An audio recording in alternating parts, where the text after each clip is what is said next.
एक बार फिर से मैं आपका ट्यूटर पवन सभी का इतिहास की कक्षा में स्वागत करता हूं। बड़ों को मेरी ओर से नमस्ते और छोटों को ढेर सारा प्यार। आज जिस शख्स की बात मैं आपके साथ करने जा रहा हूं, उसके बारे में मैं आपको 2 क्लू दूंगा और आपको जानना होगा कि वो व्यक्ति कौन था।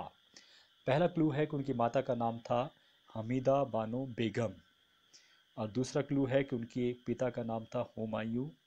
तो आप जान गए होंगे, बिल्कुल, अकबर। तो आज हम अकबर के बारे में, जिन्हें अकबर महान के नाम से भी जाना जाता था, उनके बारे में पढ़ेंगे कि इतिहास उनको क्यों याद करता है।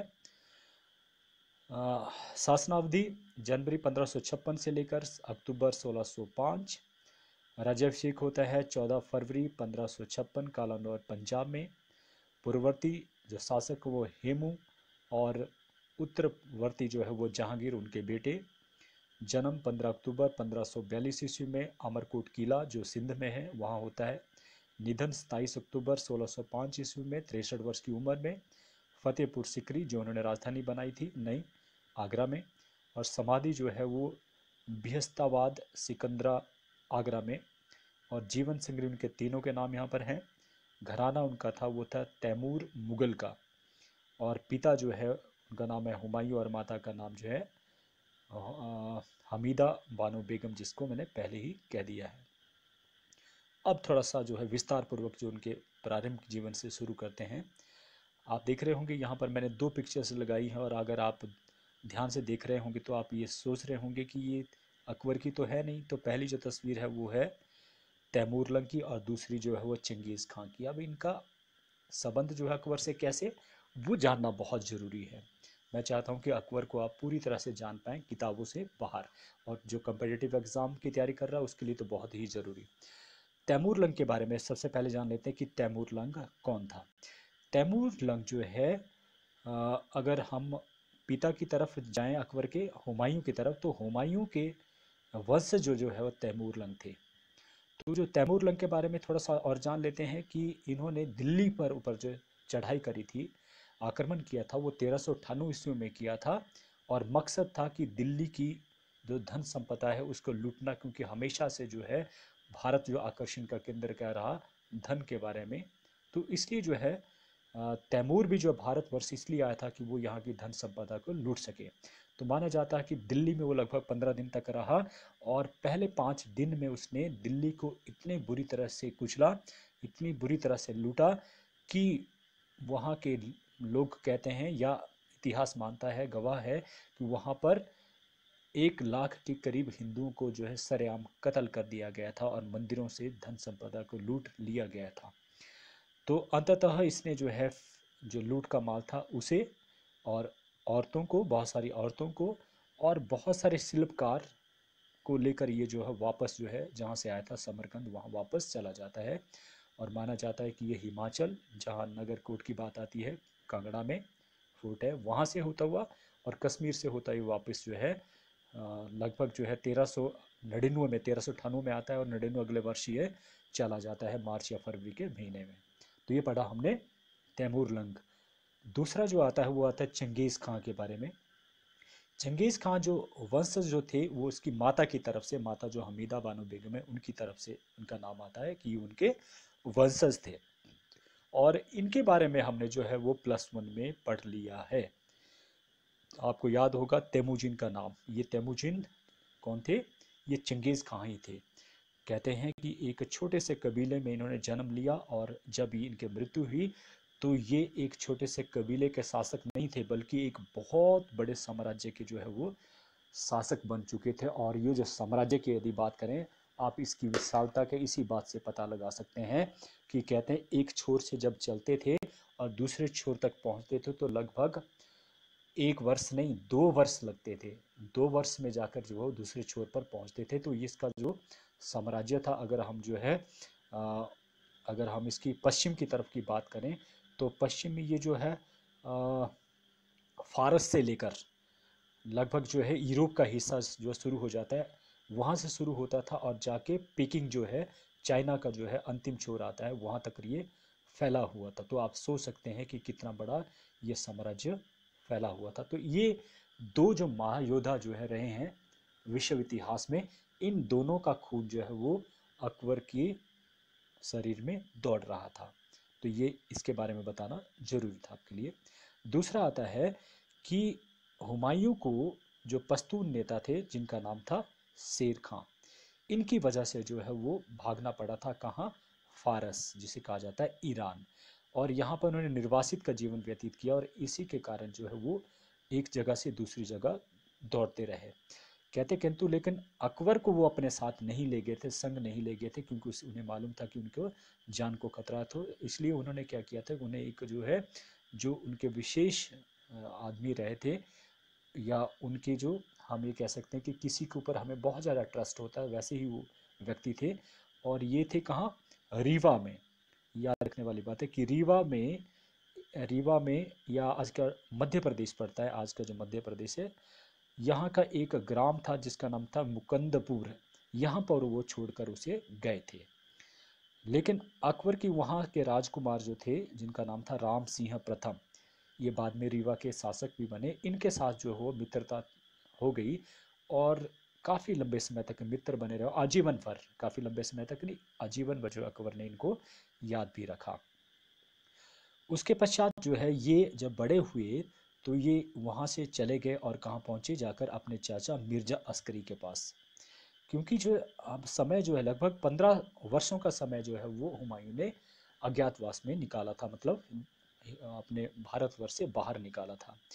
तो सोच सकते हैं कि 15 वर्ष बहुत ज़्यादा होते हैं। तब तक जो है अकबर जो लगभग 8 वर्ष के हो गए थे, तो हुमायूं को नज़र आया कि मैंने अपनी बेटे की जो है कोई एजुकेशन के बारे में ध्यान नहीं दिया, और जब देना चाहा तो अकबर ने शिक्षकों को स्वीकार नहीं किया, और इस प्रकार से एक के बाद सारे शिक्षक जो है असफल रहे उनको पढ़ाने में। ये माना जाता है कि उनकी पढ़ने लिखने की जो है बिल्कुल रुचि नहीं थी। और इस कारण, लेकिन उनकी जो रुचि थी, देखिए उनकी रुचि थी कबूतर बाजी करने में, घुड़सवारी करने में, पालतू कुत्ते जो है वो पालने में, या इसके अलावा आखेट करना, दौड़ लगाना, कुश्ती करना, इस प्रकार की वो उनको जो है रुचियाँ थी। लेकिन इसके बावजूद भी इतिहास गवाह है कि उनकी परिपक्वता, जब वो बड़े हुए, उनकी परिपक्वता, उनकी समझदार जो शासन करने की व्यवस्था थी, उससे लोग जो अचंभित रह गए। और एक और बड़ी बात कि उन्होंने जो है उनके शासन काल में ही सबसे ज़्यादा कला, स्थापत्य और संगीत और साहित्य में जो है वो सबसे ज़्यादा जो है प्रवेश की गई थी। तो मतलब वो कितने ज्ञानी थे इन चीज़ों के बारे में, कितना वो जानना चाहते थे, इसलिए उनके दरबार में इतिहासकार भी, संगीतकार भी, हर प्रकार के व्यक्ति को उन्होंने बढ़ावा दिया और उनको शिखर तक ले गए। तो ये अकबर के बारे में किया जा कर रहे हैं, उस अकबर के बारे में जिसने कभी जो है पढ़ाई लिखाई नहीं करी। अब आता हूँ उनके बारे में, क्योंकि अकबर को जानना बड़ा ज़रूरी है कि उनका जो बचपन था उस समय क्या क्या उनके साथ हुआ, खासकर 13 वर्ष की आयु में जब हुमायूं का देहांत हुआ था। कहते हैं कि जुलाई 1556 ईस्वी को जो है वो दिल्ली पर पुनः अधिकार जो हुमायूं का हो चुका था। लेकिन जब उनकी आयु जो है 49 वर्ष की थी, दिन था 24 जनवरी 1556 ईस्वी का दिन। इस दिन जो है आकस्मिक मृत्यु, उनका देहांत हो गया। कहाँ पे, अपने पुस्तकालय से निकलते हुए। दिल्ली में उनका जो पुस्तकालय था, जब वो पुस्तकालय से निकल रहे थे तो सीढ़ियों पर गिरकर उनकी जो है मृत्यु हो गई। क्योंकि जो है ऐसा माना जाता है कि उस समय उन्होंने जो है वो अफीम या किसी शराब का सेवन जो है किया हुआ था, क्योंकि उनके बारे में कहा, हमने पढ़ा है कि वो ज़्यादातर नशे में रहते थे, तो इस कारण उनकी मौत होगी। आकस्मिक मृत्यु होगी जब ये खबर जो है अकबर तक पहुंची, क्योंकि अकबर उस समय जो है वो कालानौर में जो है वो पंजाब में पड़ता है कालानौर, वहाँ पर थे अपने संरक्षक बैरम खां के नेतृत्व में। तो कालानौर में जब इनको जो खबर मिली तो इस खबर को काफ़ी समय तक जो है वो गुपचुप रखा, ताकि जो है कोई दूसरे जो है वो या आक्रमण ना कर दें, इसका फ़ायदा ना उठाए, या फिर और किसी भी तरह से। लेकिन ये खबर जो है जल्दी ही फैल गई, और बहुत सारे जिसे जो है हुमायूं ने जीता था प्रदेशों को, वो फिर से जो है छीन लिए गए। तो जब वो 13 वर्ष में के थे और कालानौर में उनको पंजाब में जो है उनको पगड़ी पहनाई गई, एक सम्राट घोषित किया गया, तो उनके पास नाम मात्र का जो है वो राज्य बचा था। केवल मात्र कालानौर का ही एक छोटी सी जगह उनके पास थी, और बाकी उनसे छीन लिया गया था। अब ये यहाँ कहा गया कि जितना भी वयस्क जब तक वो हुए तब तक वो अपने जो संरक्षक थे बैरम खां, उनके संरक्षण में ही पले बढ़े। आगे पढ़ते हैं। राजतिलक के बाद अब बात करते हैं कि उनका जो राज्य था वो साम्राज्य में कैसे परिवर्तित हुआ। देख सकते हैं आप, जो तस्वीर है ये उसी कालानौर की जगह की थी, उसी चबूतरे की जहाँ पर बिठाकर उन्हें जो है वो राज्याभिषेक किया गया था, ये उसी की। तो आप सोच सकते हैं कि इस छोटी सी जगह के ऊपर जो है उसे राजा के तौर पर जो है वो नियुक्त किया गया था, लेकिन हाथ में कुछ भी नहीं था। और वही अकबर जो है बाद में एक बहुत बड़े साम्राज्य को छोड़कर गया अपने आने वाली पीढ़ी के लिए। तो ये बड़े सोचने की विचार है। अब देखते हैं पहली लड़ाई उनकी किसके साथ। पानीपत की दूसरी लड़ाई। देखिए, बाबर ने भारतवर्ष में आया और उसने यहाँ पर मुगल वंश की स्थापना करी। कहाँ से? पानीपत की पहली लड़ाई से। अब यहाँ पोते की बात हो रही है, अकबर की बात हो रही है। उसने भी जो प्रारंभ कहाँ से किया? पानीपत की दूसरी लड़ाई से। 5 नवंबर 1556 ईस्वी को, डेट याद रखने वाली बात है। और बंगाल के शासक आदिल शाह सोरी, याद रखने वाली बात है कि बंगाल के जो शासक थे जिनका नाम था आदिल शाह सोरी, उनके सेनापति जो हेमू थे, हेमू जो हिंदू थे। तो देखिए, माना जाता है कि उस समय भी जो वीर होते थे, जो योग्य होते थे, उनकी कदर जो है मुसलमान भी करते थे, और हिंदू भी जो है मुसलमानों की कदर करते थे जो योग्य होते थे। और अकबर के बीच में जब ये युद्ध हुआ, हेमू और अकबर के बीच में, तो माना जाता है कि हेमू जो है जीता, उसकी जीत जो निश्चित मानी जा रही थी हेमू की। लेकिन हुआ क्या कि एक तीर जो है वो हेमू की जो है गर्दन में आकर जो है वो लगता है, और यहीं पर जो है वो हेमू जो है नीचे गिर जाते हैं ज़मीन के ऊपर, और नीचे गिरने पर जो है उनको कत्ल कर दिया जाता है। और यहाँ से जो युद्ध का रुख है वो बदल जाता है, किसके पक्ष में? अकबर के पक्ष में जो है वो युद्ध चला जाता है और अकबर की विजय होती है। तो सोच सकते हैं इसी पानीपती युद्ध के कारण जो है जीतने के पश्चात अकबर का जो मुगल साम्राज्य का जो प्रारंभ था वो हो चुका था, और आने वाले समय में मुगल साम्राज्य लगभग जो है 2 सदियों तक जो वो शताब्दियों तक चलता रहा। अगर शायद इस युद्ध में हेमू की विजय होती तो शायद इतिहास कुछ और ही लिख रहा होता, या हम बात किसी और की ही कर रहे होते हैं। तो ये पहला युद्ध पानीपत का। दूसरा युद्ध फिर आता है मालवा का युद्ध। मालवा में उस समय जो है वो बाज बहादुर जो है वो शासन कर रहे थे। वे एक कुशल संगीतकार थे, लेकिन इस संगीतकार की ही वजह से उन्हें जो है अपना राज्य खोना पड़ा, क्योंकि उन्होंने कभी भी सेना की तरफ ध्यान नहीं दिया। तो यहाँ पर अकबर ने जो जिन्हें भेजा वो थे आदम खां और पीर मोहम्मद, इन दो को जो है सेना लेकर वो भेजा जाता है। अकबर ने बहुत सारे अभियान जो है खुद नहीं किए, और इन्होंने उन लोगों की ही सहायता के द्वारा जो है अधिकतर प्रदेशों को जीता जो उनके दरबार में बड़े पदों पर विद्यमान थे, बड़े पदों पर विराजमान थे, चाहे वो हिंदू हो चाहे वो मुसलमान हो। तो यहाँ पर आदम खां को और पीर मोहम्मद को भेजा, किसके विरुद्ध? बहादुर शाह, सॉरी, बाज बहादुर के खिलाफ। तो ये बाज बहादुर थी, ये खानदेश भागे, खानदेश कहा जाता था नेपाल को। ये भाग जाते हैं, लेकिन मौका पाकर ये फिर से वापस आते हैं और पुनः अधिकार कर लेते हैं। तो दूसरी बार जिन्हें भेजा जाता है वो अब्दुल्ला खां को भेजते हैं अकबर 1565 ईस्वी को, और इस प्रकार से उनसे अधीनता स्वीकार करवा लेते हैं। ये हो गया मालवा के बारे में। अगला जो तीसरा युद्ध आता है वो आता है, देखिए बड़ा इंटरेस्टिंग है, बड़ा याद रखने वाली बात है। ये आता है जोधपुर, उदयपुर और बीकानेर के जो बड़े जो राजपूत शासक उस समय थे, वो या जो रियासतें थी वो थी जयपुर, जोधपुर और बीकानेर। नीचे जो किलों से ही आप लगा सकते हैं आइडिया। नीचे जो दिया गया है वो है जयपुर का किला, जिसे अजमेर का किला कहा जाता है। दूसरा जो किला आता है वो जोधपुर का, जिसे महरगढ़ जो किला है, मेहरगढ़ का किला, वो सबसे बड़ा किला उस समय। या बीकानेर में जो जूनागढ़ का किला। आप इन किलों को देखकर ही अनुमान लगा सकते हैं कि कितने बड़े शासक रहे होंगे अपने समय के। लेकिन इन सभी शासकों ने जो है अकबर की अधीनता स्वीकार कर ली, अधीनता, लड़े नहीं। क्या हुआ कि अकबर ने इनके साथ जो है, इनकी बहु बेटियों के साथ जो है वो वैवाहिक संबंध स्थापित किए बेटियों के साथ, और इस प्रकार से जो है इनको जो है वो नतमस्तक कर दिया। बिना लड़े ही इन्होंने अपने हथियार डाल दिए। लेकिन ये राजपूतों से बिल्कुल विपरीत परिस्थितियां थी, जिन परिस्थितियों में उन्होंने अधीनता स्वीकार करी। आगे हम जो है, क्योंकि इसलिए इनको याद रखने वाली बात है, इससे आगे वाली जो बात है उसको बड़ा ध्यान से आपने जो है देखना स्लाइड्स को। आगे जो स्लाइड आ रही है वो है गोंडवाना की। देखिए यहाँ पर एक औरत जो है, स्त्री जिसे हम हमेशा वीक समझते हैं, कमज़ोर समझते हैं, ये उनका उदाहरण है कि यहाँ दुर्गावती जो है वो रानी दुर्गावती जो शासन कर रही थी, इनको जो है वो पहले जो है पहले जो इनके पास जो है एक मुखबिर आता है और उनको कहता है कि जो राजा की तरफ से या अकबर की तरफ से संदेश आता है कि वो हथियार डाल दें, क्योंकि नहीं चाहता था अकबर की जो है वो उनके साथ युद्ध लड़े, खासकर एक एक औरत के साथ। लेकिन यहाँ जो औरत है वो जवाब देती कि वो लड़ाई लड़ेगी, निर्णायक लड़ाई लड़ेगी, उसे मालूम है कि उसे हार होगी लेकिन वो फिर भी लड़ेगी। आप सोचिए इतना बड़ा साहस रखना एक औरत के द्वारा, ये अपने इतिहास में एक बहुत राजपूत इतिहास में। लेकिन बात यह है कि जब इसकी बात आती है तो राजपूतों को लगता है कि कहीं हमारा कद छोटा ना पड़ जाए, इसलिए इतिहास इनको आगे नहीं लाता है। तो आज अगर आप कहीं गोंडवाना में जाते हैं तो लोग उनकी वीरता का जो है वो एक चौराहे, हर चौराहे पर इनकी मूर्तियाँ स्थापित की गई है, तो उनकी वीरता को कितना मानते हैं।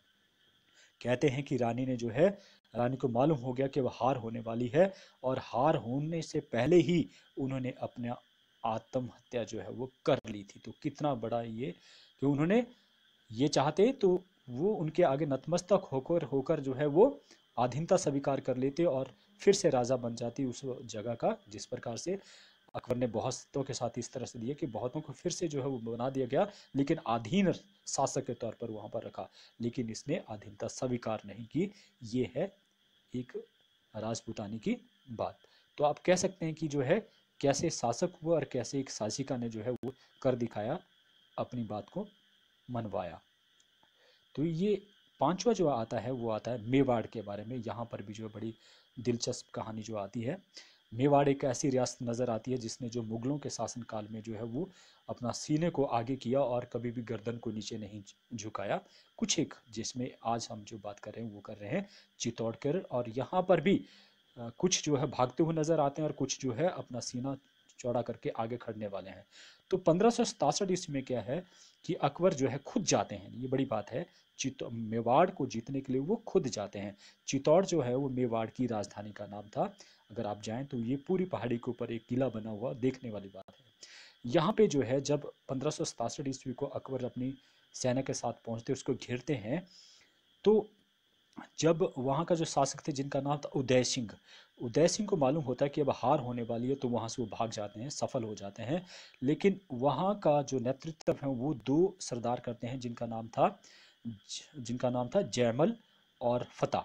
ये दो जो है पराक्रमी निकलते हैं और लगभग जो है जब तक ये जीवित रहते हैं अंदर घुसने नहीं देते हैं अकबर की सेना को। लेकिन अंततः 1568 ईस्वी में जो है वो चित्तौड़ पर अकबर का जो है वो शासन हो जाता है, उसे जीत लेते हैं। तो अकबर ने जो है कहते हैं इसके प्रति इतनी कृतज्ञता प्रकट की इस युद्ध को जीतने के पश्चात, ये कहाँ चले जाते हैं, मोइनुद्दीन चिश्ती की दरगाह में जाते हैं जो अजमेर में स्थापित है, वहाँ पर जाते हैं और बिल्कुल नंगे पाँव जाते हैं। तो सोच लिए उनके लिए कितनी इंपॉर्टेंट थी ये, किस चीज़ की, कि मेवाड़ के राजधानी चित्तौड़ के जीतना उनके लिए कितना इंपॉर्टेंट था कि वो नंगे पाँव जो है वो दरगाह पहुँचे, मतलब मोइनुद्दीन चिश्ती के दरगाह पर नमन करने के लिए, धन्यवाद करने के लिए। तो 18 जून 1566 ईस्वी को जो है फिर एक और वार होती है। वो किसके बीच में होती है महाराणा प्रताप और महाराणा प्रताप जो उदय सिंह के बेटे होते हैं। वो 1572 ईस्वी में जब मृत्यु होती है उदय सिंह की, तो उसके पश्चात वो राजा बनते हैं। तो ये जब शासन चला रहे थे, ये चला रहे थे उदयपुर से। तो 1562 ईस्वी में जो है वो सॉरी 62 नहीं, 1576 ईस्वी में जो है अकबर की सेना जो है वो रुख करती है हल्दी घाटी का। और ये भी बड़ी दिलचस्प देखने वाली बात है कि हल्दी घाटी का युद्ध होता है, महाराणा प्रताप उसको बड़ी वीरता के साथ जो है वो लड़ते हैं, क्योंकि दूसरी तरफ जो मुगल सेना है वो बड़ी सशक्त सेना है, बड़ी सेना है, तो उसको हरान पाना मुश्किल हो जाता है। तो यहाँ से क्या होता है कि महाराणा प्रताप का जो घोड़ा प्रताप, जिसका नाम प्रताप है, उसके वो घायल हो जाता है, जबरदस्त घायल हो जाता है। लेकिन फिर उस घायल की पोजीशन में भी वो अपने अपने राजा को जो है वो उस युद्ध से बाहर निकालने में सफल हो जाता है और काफ़ी आगे जाकर जो है उसकी जो मृत्यु हो जाती है घोड़े की। तो जो प्रताप है, सॉरी जो महाराणा है, वो उसे बहुत प्यार करते थे, तो उसकी जो समाधि भी वहाँ पर बनाई गई है। तो इन दोनों का जो आपस में प्रेम था वो भी एक जो है वो उदाहरण है आने वाली पीढ़ी के लिए कि एक जानवर को भी वो किस तरह से रखते थे और एक जानवर ने अपने अपने जो मालिक था उसकी जान बचाई। ये एग्जाम्पल है इतिहास में। तो ये महाराणा प्रताप की बात करते हैं। उसके पश्चात ये ने ठीक है हार गए, युद्ध हार गए, लेकिन उसके पश्चात भी ये इन्होंने कभी भी आजीवन भर जो है वो जब तक रहे अधीनता स्वीकार नहीं की, मुगलों की अधीनता कभी स्वीकार नहीं की। और इस प्रकार से गुरिल्ला युद्ध पद्धति के द्वारा ये लगातार नुकसान जो है मुगल जो शासक थे उनको पहुंचाते रहे। तो ये पढ़ा हमने मेवाड़ के बारे में। इसके बाद जो अगली रियासत आती है वो आती है रणथंबोर और कलिंजर। ये दो यहाँ पर भी जो राजपूत ही शासक थे इनके बारे में पढ़ लेते हैं। 1569 ईस्वी में ये सूर्यजन जो है राय वहाँ पर जो राज कर रहे थे। इन्होंने पहले युद्ध किया लेकिन बाद में इन्होंने भी अधीनता स्वीकार कर ली। थोड़ा सा युद्ध किया और फिर अधीनता स्वीकार कर ली। फिर कलिंजर की बात है, यहाँ भी जो है राजपूत ही शासन कर रहे थे जिनका नाम था रामचंद्र, राजा रामचंद्र। और ये युद्ध ही नहीं करते हैं और सीधे ही जो है अधीनता स्वीकार कर लेते हैं। तो कहाँ गोंडवाना और कहाँ रणथंबोर और कलिंजर, या फिर जो जयपुर या जोधपुर, बड़ी इसकी बड़ी रियासतें जहाँ भी देखते हैं सब नतमस्तक है। लेकिन गोंडवाना का जो युद्ध था वो इतिहास गवाह है कि वहाँ की रानी ने अपनी जान को ख़त्म कर दिया, लेकिन उसने अधीनता को स्वीकार नहीं किया। फिर आगे बढ़ते हैं, 7वां नंबर वो आता है गुजरात की विजय।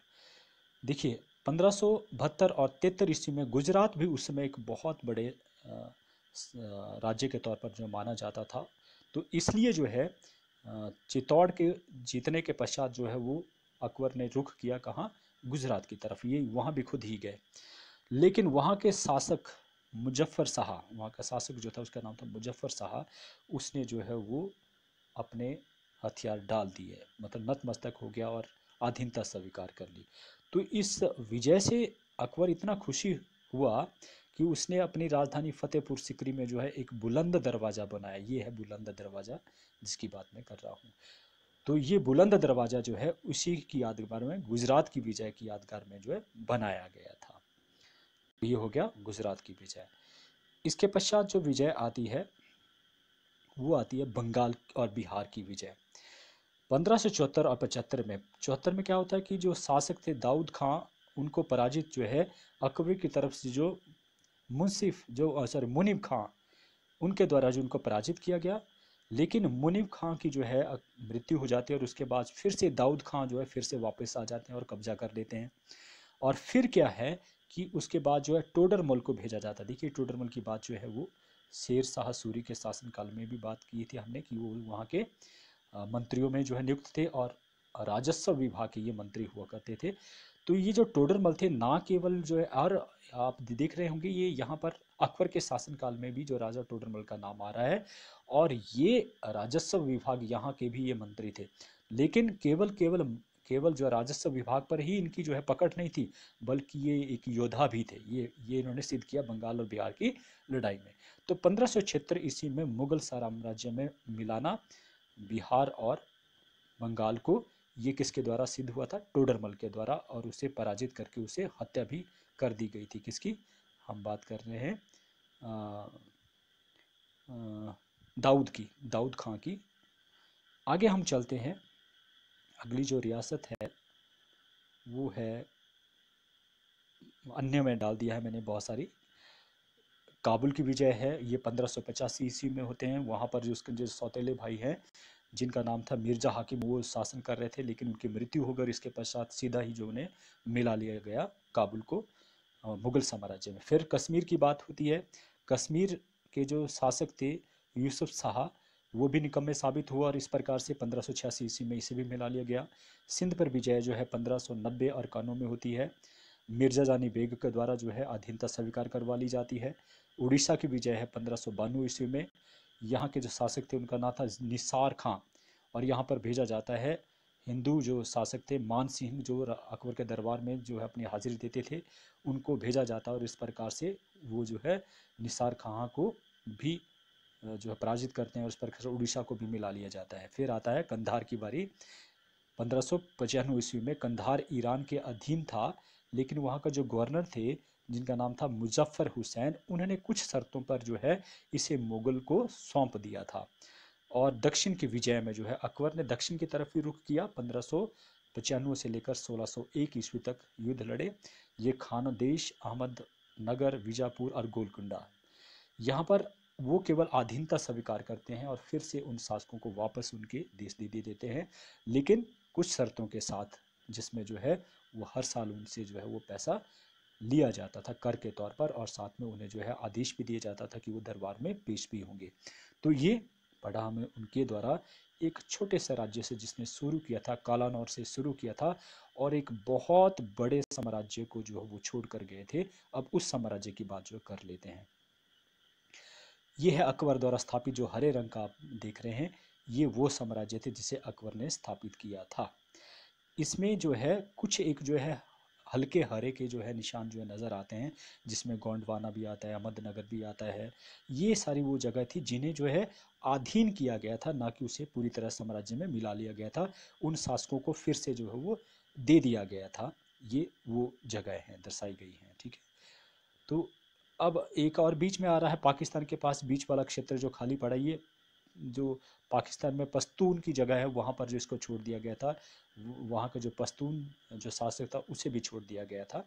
तो अकबर का जो साम्राज्य था, अगर कहें तो पूर्व में बंगाल से लेकर, अगर बात करता हूँ तो बंगाल ये है आपका, तो बंगाल से लेकर ये उत्तर पश्चिम में जो है वो हिंदू कुश पर्वत तक फैला हुआ था, और ये उत्तर में हिमालय पर्वत से लेकर दक्षिण की बात करें तो ये कृष्णा नदी की तरफ जो फैला हुआ था। ये है साम्राज्य अकबर का, जिसे वो छोड़कर गए थे। अब जल्दी जल्दी से जो है बात कर लेते हैं उनकी द्वारा स्थापित जो है राजधानी, जिसका नाम था फतेहपुर सिकरी।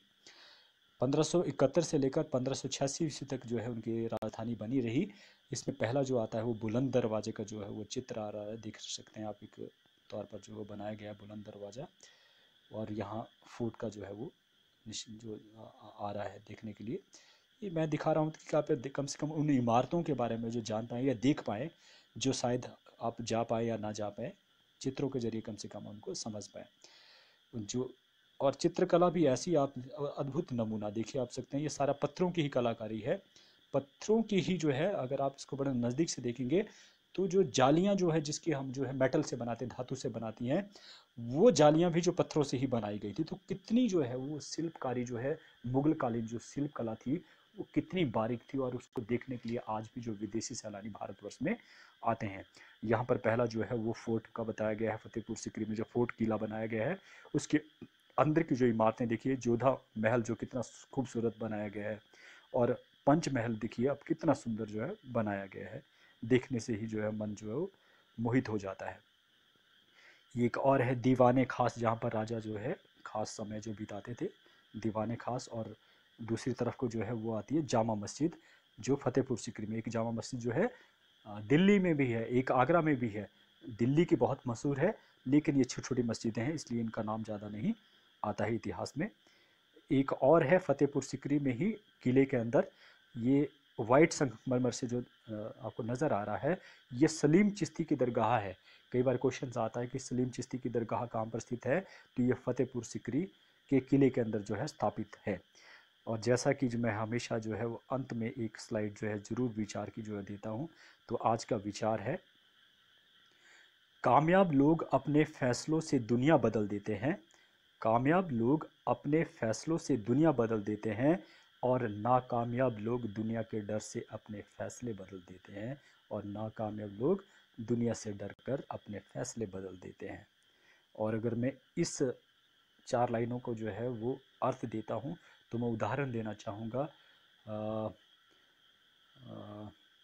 अमेरिका के जो 16 राष्ट्रपति, 16वें जो राष्ट्रपति हुए, जिनका नाम था अब्राहम लिंकन। अब्राहम लिंकन, जब कहते हैं जब वो छोटे थे, अपने जब पिता के साथ वो पिता जो हल चला रहे होते थे खेत में, वो भी उनका साथ दे रहा होता था। तो जब कभी उसे वक्त लगता था तो वो छोटे छोटे बच्चों के साथ जो खेलने साथ वाले खेत में चला जाता था, और किसी ऊंची जगह पर खड़ा होकर जो भाषण देना शुरू कर देता था, और कहता था कि एक दिन आएगा कि मैं जो है अपने देश का जो राष्ट्रपति बनूंगा। अब सोचिए कितना मजाक उड़ाते थे वहाँ के लोग या बच्चे जो है, कि देखिए क्या बोल रहा है बच्चा, कि बच्चा है ऐसे ही बोल देता है। लेकिन वो बड़ा हुआ तब भी वो ऐसे ही बोलने लगा। तो एक समय उसने प्रूव किया, देखिए आप, जो उसने कहा था, जो उसने निर्णय लिया था, कि उसने फैसला लिया था कि मुझे इस देश का राष्ट्रपति बनना है और उसने बन के ही दिखाया। तो मैं चाहूँगा कि आप बहुत बड़े हो गए, आप 12वीं कक्षा में आ गए हैं, अब आपका फैसला जो है, ऐसे ही फैसले आपको लेने होंगे एक के बाद एक। नाकामयाब मत बनिए, कामयाब बनिए। दुनिया कामयाब वालों के साथ ही चलती। तो मेरी ये कामना कि आप लोग आगे चलकर जो है कामयाबी हासिल करें, कामयाबी भी ऐसी कि जिसके पीछे मेहनत छुपी हो।